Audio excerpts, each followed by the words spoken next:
חרוז כזה זה רשת של חנויות חרוזים, שאתה נכנס לחנות, נותנים לך צלחת ביד, אתה אוסף חרוזים, יושב עם מוזיקה, כיסאות בר, ויוצר לעצמך באמצעות מדריכות. עכשיו אני מדברת בלשון זכר, אבל זה בעיקר נשים שבאות ויוצרות לעצמם את התכשיט לאירוע, סתם ליום-יום.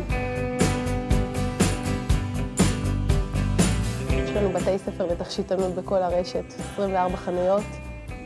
כל חנות אתה בא, יכולה לשבת, ללמוד, לעשות תכשיטים, ממש את כל המקצוע של התכשיטנות, שזירות יפניות, זריגה בחרוזים, השחלות מיוחדות.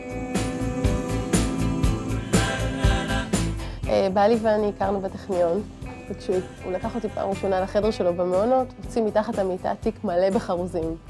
עד אז לא ראיתי כל כך הרבה חרוזים בחיי. שאלתי אותו, מה זה הדבר הזה? הוא הסביר לי שזה חרוזים שעושים מהם כל מיני תכשיטים. באמת שעד אותו רגע הייתי בטוחה שתכשיטים זה רק מזהב. והוא סיפר לי שהוא מעצב לבוג ולאקססואר, והוא הראה לי איך הוא עושה. אז אמרתי לו, תראה עוד פעם, מה זה מגניב? אז הוא עשה עוד כמה כאלה, ולמחרת כבר מכרתי אותם לכל החברות שלי. ויום אחר כך עוד פעם. וזהו, ראינו שיש היסטריה על זה, ממש. והחלטנו ללכת על זה.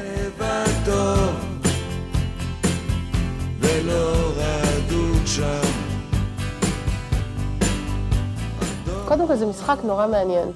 פתאום אתה לוקח בן אדם שלא, בדרך כלל זכייניות, לא מבינות הרבה בחרוזים או בעסקים. אני מעבירה להם, יחד עם ספר הדרכה שלם שכתבתי, את כל הנושא של חרוזים, תכשיטנות ואיך בכלל לנהל עסק. פתאום הופכת לך אישה שהייתה עד לא מזמן שכירה, לבעלת עסק, מאושרת, פורחת, מסתכלת בפשן טבעי כל הזמן, מנסה לעשות תכשיטים מיוחדים, מדברת עם אנשים, מוכרת להם, כיף לה. ירוק הרבה כחול, וכשחולמים תראה, היום בארץ אנחנו 24 חנויות, ואנחנו גדלים בקצב נורא גבוה. בסך כל הארץ אוטוטו נגמרת, 30 חנויות, 40, זהו, כבר נגמר. ואנחנו רוצים לפתוח רשת חנויות בארצות הברית, בחול. אנחנו כבר במשא ומתן עם גופים עסקיים. אנחנו נעשה את זה.